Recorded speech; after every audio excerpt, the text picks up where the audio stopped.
What's up, everyone? We are First Seed Fantasy. We're back coming at you podcast form and also on YouTube. So thanks for tuning in. You can find us Instagram and Twitter at First Seed Fantasy and YouTube and podcasting, wherever you listen to your podcast. First Seed Fantasy. We're back gearing up for the 2024 season. And I'm your co-host, Kyle Krajewski, joined by beautiful Zach Cole. Zach, how are you? In one word, Kyle, I'm stoked right now. That's the way that I'm feeling. I'm fired up that we're talking fantasy football again. We are sitting here on the second day of May, and I couldn't be more excited. I'm ready for the next 8 months of my life to be occupied with nothing but fantasy football. And I can't wait either. And that's what we're here to do, just bringing more fantasy football content. And because we love it, we breathe it, and we just want to share our knowledge and thoughts about it with the world. So, Zach, I don't know if you know this, but the NFL draft took place this weekend. Are Oh, you did it? familiar with that? I didn't know. I wasn't paying. Yes, I knew. I very much knew. I watched an unhealthy amount of it. I ignored my beautiful girlfriend while we were at dinner because I was watching it on the TV behind her. Yes, it kind of dominated my life this past weekend. Yeah, I had a game night, and I had to position myself at the table in a way that the TV was in my peripheral because Has to be. I needed to see what was going on. But that's right. The NFL draft took place this weekend, or this past weekend, I should say, which means we've got to talk about these rookies, and we've got to talk about what these rookies mean for fantasy football. And I think primarily we're going to be looking at most likely what's going to be taking place in this upcoming season, but obviously discussing what they're going to be in the future as well. Hmm. But without further ado, we are going to do a fantasy football rookie roundup with a little bit of superlatives, I'll call them. Yeah. So to start, Zach, who do you think will have the biggest impact immediately? Well, maybe I'm going to take a little bit of the low-hanging fruit here, but I'm going to go with Anthony Richardson, the quarterback for the Indianapolis Colts.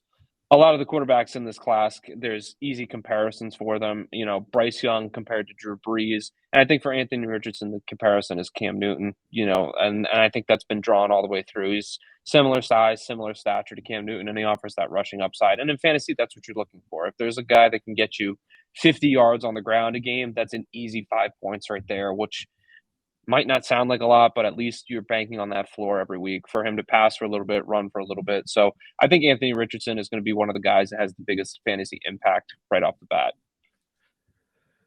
I'm going to give you probably a lesser mentioned player in this category, and that is wide receiver Zay Flowers, drafted to the Baltimore Hmm. Ravens.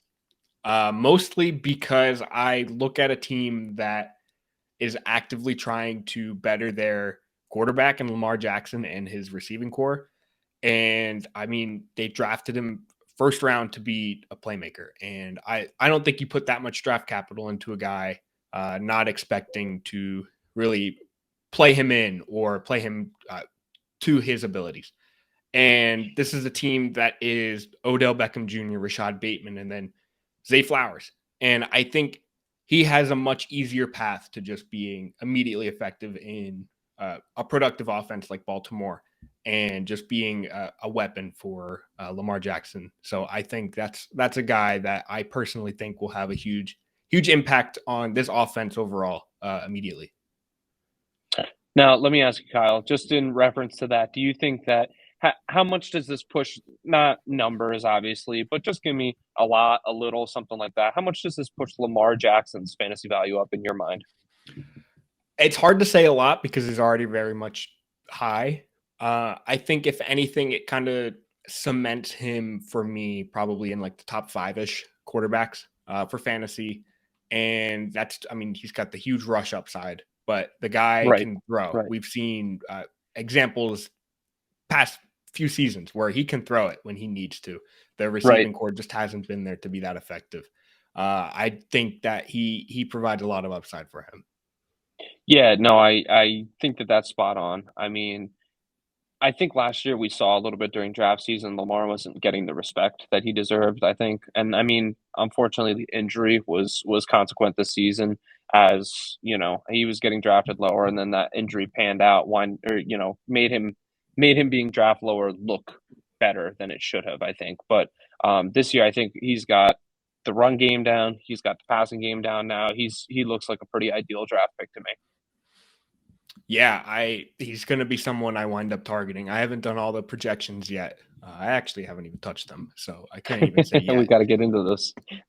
But I just looking at names, I think Lamar is going to be a guy I really, really like this year just because I feel like people are starting to waver on him in fantasy Yeah, leagues. agreed. Now, Kyle, let me ask you. I'm going to hit you with a little superlative here. Let's look at the opposite side. Which of the fantasy relevant rookies that we saw drafted this past weekend do you think is going to have the toughest time carving out a role in his offense?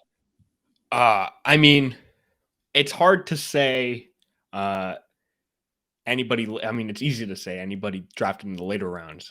So trying to keep this limited to kind of the early picks. I'll say Chargers wide receiver Quentin Johnson. I feel like being slotted into a lineup that is it's Mike Williams, it's Keenan Allen, and those are two top tier wide receivers in the league.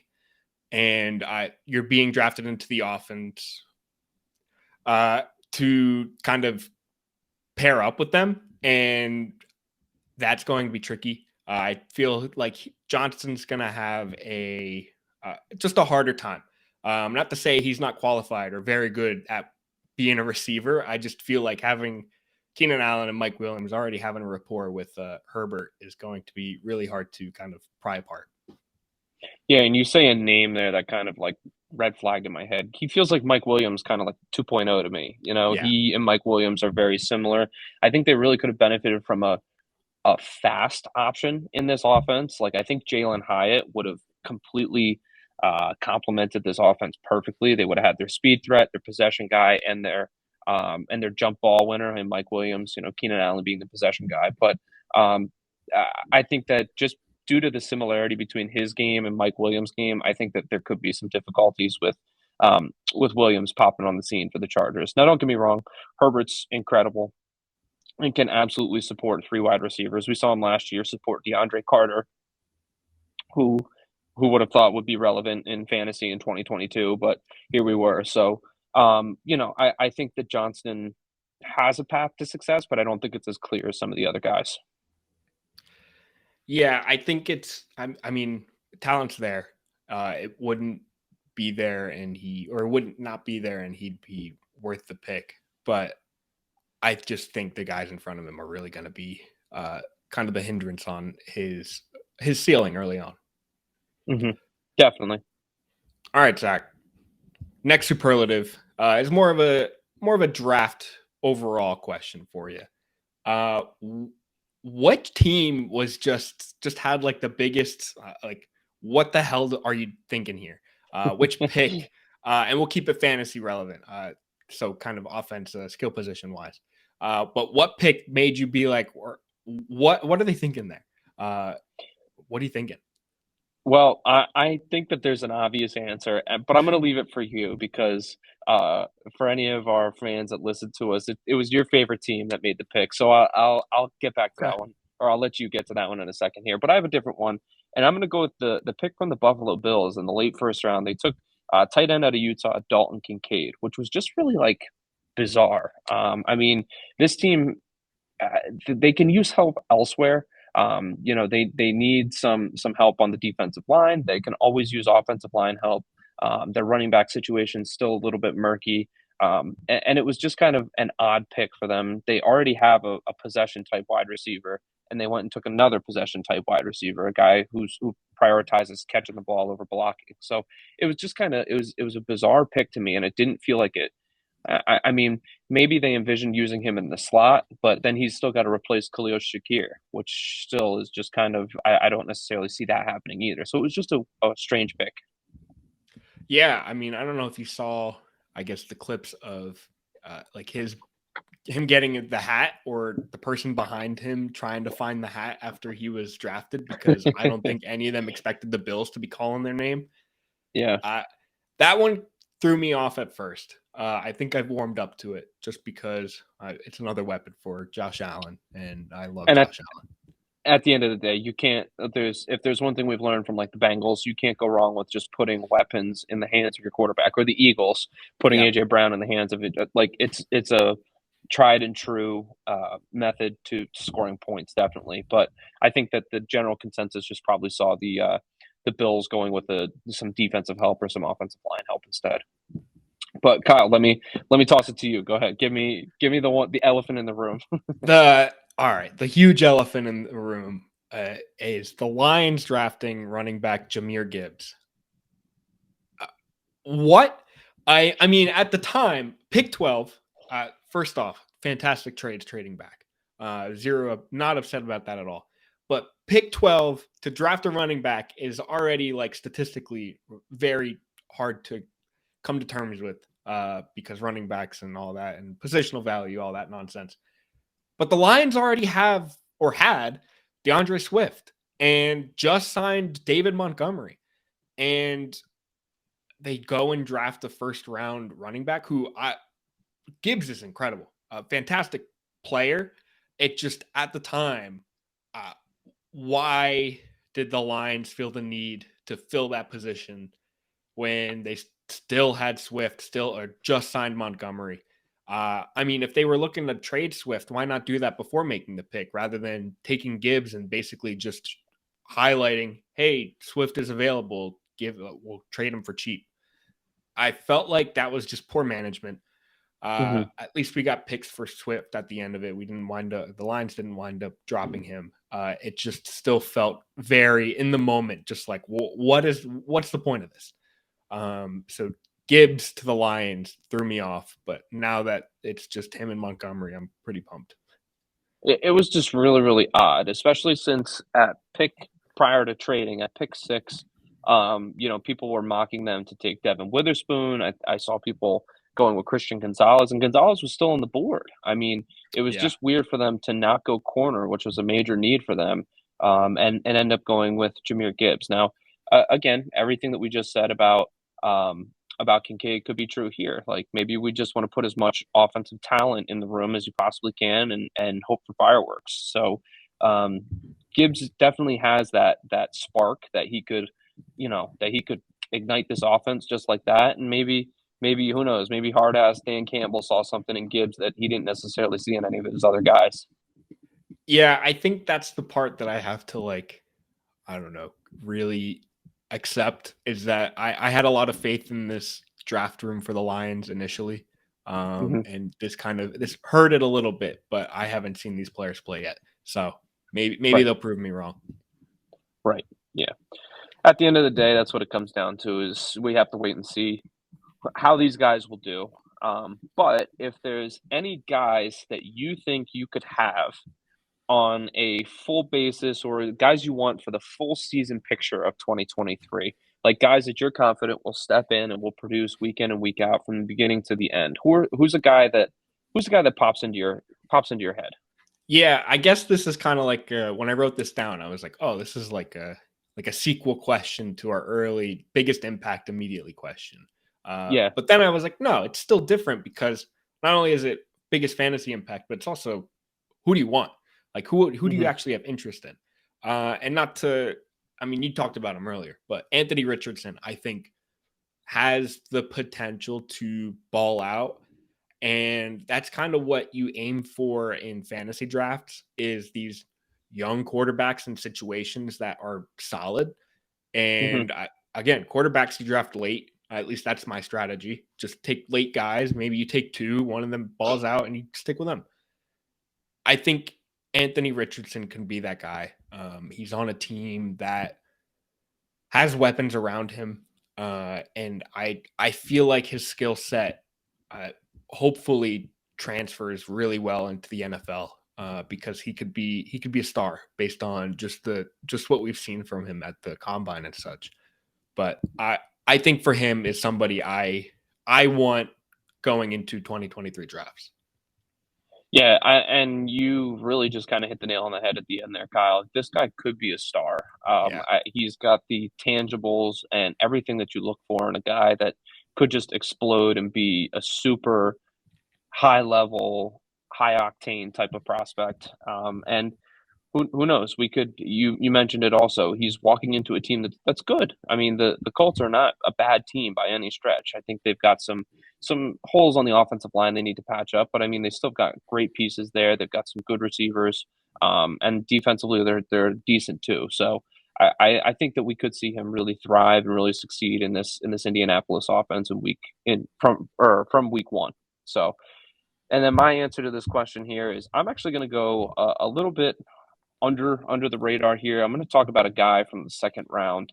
The Kansas City Chiefs, with the 24th pick of the second round, took Rashee Rice from SMU, which is one of my sleeper wide receivers in this draft. Honestly, Ooh. he's a decent sized body. He's a little raw. I think that's the word that's kind of been used with him, but he's quick, he's fast for a wide receiver, and I mean, I think we can see that anytime you pair that with Patrick Mahomes in this offense, it's going to pan out.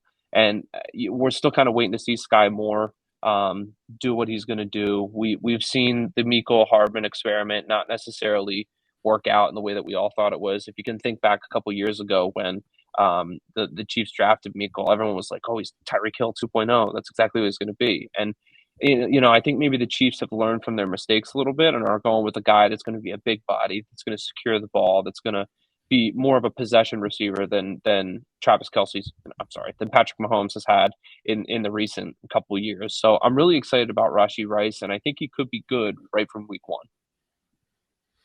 Yeah, he's jumping into a position where I guess the depth chart is kind of friendly to him, and he's not having to leap over uh, a stud all-star wide receiver. He can kind of pretty quickly make a name for himself in this offense, and I Yeah.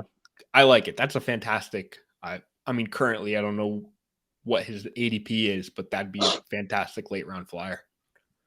Yeah, and I mean, Kyle, you just alluded to it, but he's looking to compete with Marquez Valdez-Scantling, Kadarius Toney, Sky Moore. Yeah, That's really it. So he can step right in there. I alluded to Miko Hardman, who you didn't know is gone to the Jets now. So there's a lot of room for a lot of room for blooming in this offense. absolutely. And then Zach, I guess final superlative here.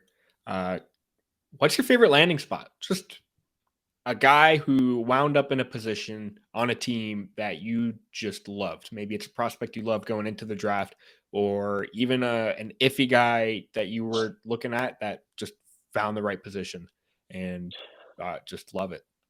Yeah, I'm going to jump right to an offense or right to a position we haven't talked about yet. And I'm going to talk about a tight end. I'm going to talk about Michael Mayer landing with the Las Vegas Raiders. I don't think the fit could have been any better than him ending up here. I mean, the Raiders do not, after giving up Darren Waller, do not have a very deep tight end room. As a matter of fact, I'm trying to pull it up right now. Austin Hooper is their current starting tight end. I mean, Hooper's had his good seasons, in the past, and he was supposed to be solid last year with where was it? Tennessee last year, I think.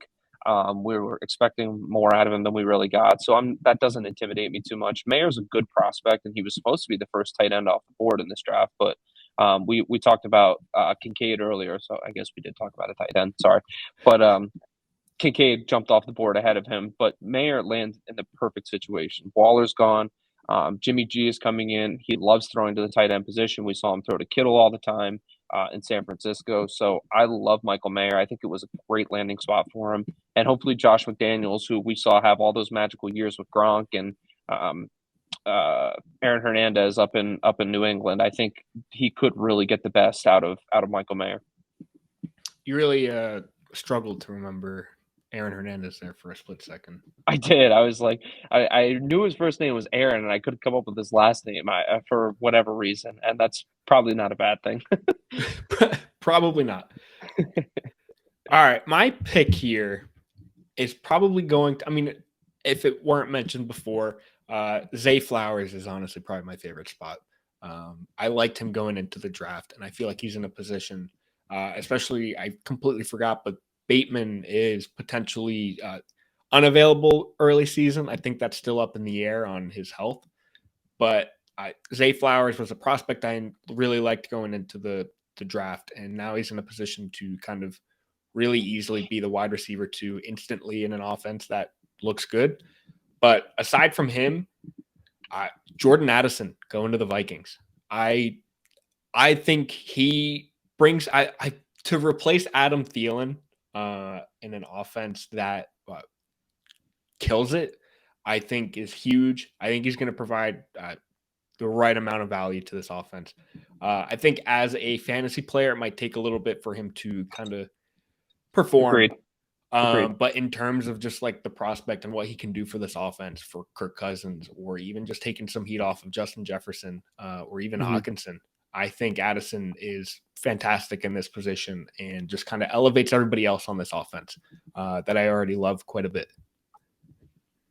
Yeah, I think that this was a unique year in terms of we saw a couple wide receivers get drafted to places where they're not necessarily going to benefit the offense now, but they could in a couple of years down the road. And another guy that's just like that I loved his landing spot was Jackson Smith-Njigba, who ended up landing with the Seattle Seahawks. He might not jump right into a role where he's immediately fantasy relevant, being that Tyler Lockett and DK Metcalf are going to be the show there, but Lockett's getting old. That's no secret. And I mean, he doesn't even take contact anymore, which is hilarious that he just catches the ball and lays down every time he gets it. But eventually, it's going to be the JSN show. And the beauty about him playing for the Seahawks is that he can take as much time as he needs to get the hamstring right, to get whatever injuries he had right. Coming out of college, that was some of the concern about him, and that's kind of why he felt it wasn't such a bona fide prospect this year. So that's fine with me. He can take all the time he needs to just kind of get himself right and be good to go for whenever the Seahawks need him to step up. Yeah, I mean, and that could be when Lockett inevitably retires because, yeah, you said it. He's getting up there in age. But I agree, Right. and Jigba could be, or Smith-Njigba could be incredible in this offense when the time comes. Absolutely. Yep. All right, Zach. Any quick rookie draft notes you've got?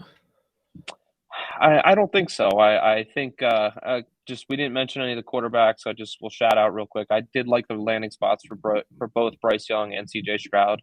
Yeah. And I think Will Levis will have his day. I can't really help but see him as Tannehill 2.0 now that he ended up in the same offense as Tannehill. But I'm excited as a Panthers fan. I'm really excited to see what Bryce Young can do, especially with some of the new weapons he's got with Chark and Thielen and Jonathan Mingo, the receiver they picked up too. So those are my quick notes. What about you? Anything? I just now that the Lions traded Swift, I'm pumped to see what Gibbs could do in this offense because I think the combo of Montgomery and Gibbs could be incredible, similar to what we saw briefly with Swift and Jamal Williams last year. Well, Kyle, I think I have another bright spot for you as a Lions guy. My favorite player in this whole entire draft was Sam Laporta, the tight end out of Iowa. Okay. I love that guy. I think his film is electric. He's dynamite, and I think that the Lions got a good one, especially a good Hawkinson replacement. I think you're going to like him. It's those Iowa tight ends, man. They're all fantastic. All right. That was I'd say a quick-ish rookie roundup here. Some superlatives, just some guys we wanted to highlight. But you can tune in. We are now committed to this being a weekly show. We kind of took a hiatus, kicked it off a little bit last summer, but now we're in it. Tune in next week. You can find us on podcast platforms, wherever you listen, or on YouTube. First Seed Fantasy, and you can find our beautiful faces if you choose to tune in. So once again, or I guess for the first time, thank you for tuning in. Really appreciate it. It means a lot. Zach and I just love talking fantasy to each other and to you guys, and just means a lot. It's just happy to be talking fantasy football again. Definitely. So, yeah, it's nothing better to talk about. Nothing. So without further ado, Zach, pleasure chatting fantasy with you. You know too much about these rookies, a little bit more than I do. So it was a pleasure. And for all you tuning in, thank you. and we'll see you next week. See you.